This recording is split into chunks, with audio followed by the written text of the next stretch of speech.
兄弟们啊，很多兄弟对电信有严重的认知误区啊，今天专门出一个视频来说一下这个电信误区在哪里啊。就电信市场上会出现什么 A 减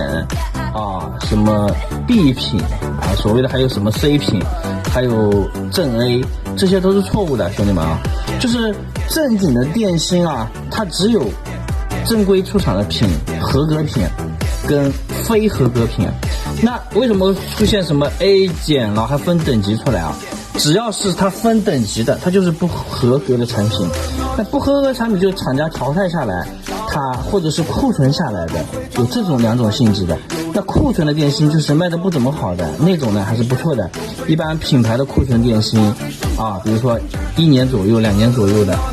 你去看一下它的电信压差都不会很大，这种是没有问题的，只是说价格比较实惠一点。如果说跟你说是 A 减啊什么乱七八糟的，你兄弟一定要注意了，这种电信大家尽量不要去碰，这种电信它有严重的问题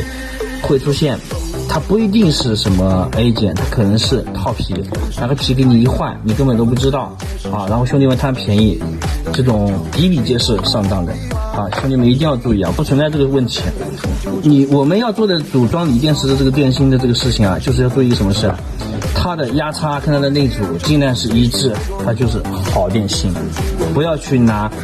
贪便宜去做差的电芯啊。很多人说为什么我的电池做起来比那些厂里做出来报价还要高？不是的，首先你的壳子跟你的保护板就比市场上他们专门组装电池包厂家的要好，因为他们专业组包电池的他们是用的什么呀？减配，电池芯减配啊，镍片减配，保护板是减配，是再正常不过了。比较常见的就是小板，然后差品牌的这个保护板里面的 MOS 用差，芯片用差，包括端子用差，然后温控都是没有的啊，这种也是比比皆是，因为要摊出成本减下来，你就发现哎呀这个价格很便宜。这个是要不得的，你就是说比如说这些保护板做减配，壳子做减配，实际上问题不是很大，只要就是配上你专业的工具用，它比如说用3C 的电芯给你用扳手啊，没有问题的，用电钻没有问题。它一旦用3C 它也卖给你，那很多就是这么一个行业啊，就是说组包电池的那帮人他都不懂，他就在组好卖给你，那你也不懂，然后你上角膜机圆矩就卡机，这是大部分的认知。首先它保护板小，它就容易卡机，放电电流不够，然后本身根的问题，电芯不行，它放电倍率低，它根本就是会产生一个卡机问题。只要大家正常的用5C 放电功率的那个电芯啊，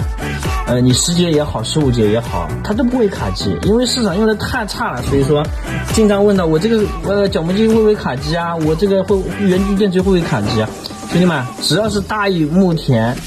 像这种带幕式的这种工具啊，接口的，你正常的话用5C 你放心用，不管什么样的圆矩电池都不会卡机。那要注意的一点就是，比如说大有的东神的或者是 A7 的，它不带幕式管，全靠机器控制板去放电的，它这块板只是一个协议板的话，兄弟们一定要注意了，它的电芯我们推荐用10C。10C， 如果说兄弟们还想减成本的话，你15节的你可以用5C，10节5节一定要用10C， 不然的话真的会卡机。道理就是这么个道理，所以说兄弟们一定要注意啊。还有就是我们这个跑马灯，你看真的是亮瞎眼啊！这样子的话，你看手机屏幕它就会亮瞎眼，那盖起来会好很多。就是我们来说一下这个工况，兄弟们不知道，他以为这个全是跑马灯，但电量显示怎么看呢？来，兄弟们看注意啊，看细节啊。这里有一个4位灯，你看1、2、3、4，它就分别代表了4个电量的显示。一般装新电芯装好以后呢，它是3个电芯，2个电芯。好的电芯一般都是在3个电，不会满的。那充满电就是4个，是这个意思，兄弟们啊。这个就是我们的电爱辉的这个跑马灯，非常的帅气。再看一下细节啊，太瞎眼了。来，这个布满了2排 LED 灯珠，然后工况是这边一组，这边一组，这边一组，4组分别是它的电量显示。然后装的时候兄弟们一定要注意啊，这个是我们随便焊的啊，焊的时候千万不要搭到这个灯珠了，靠着这个里面去焊。然后烙铁一定要用好一点的，因为这种高配的板子很娇贵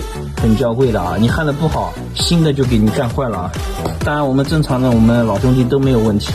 就这些都是不合格的，兄弟们一定要注意啊。焊锡要用好焊锡，要用无铅焊锡，然后焊起来要焊的饱满，它才会不会接受不良。然后点焊的位置也是要注意的，要求高的兄弟们可以用0.25的点啊，或者是叠筒。我们推荐一般用0.25或者用0.18去点2层，电芯用好一点的，对吧？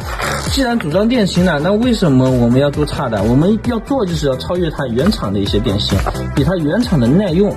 对不对？你不能说你做了个电磁炮给客户用，还没有原厂的耐用啊，上来就说我做的成本为什么会比他们普通的电芯成本高，这是一个错误的认知。做这一块行业一定就是要做高配，你的口碑才会好，兄弟们。我们是聚宝姆啊，专门做锂电配套这一块的，这个就是我们的尖雅辉的这个泡泡灯啊，非常的帅。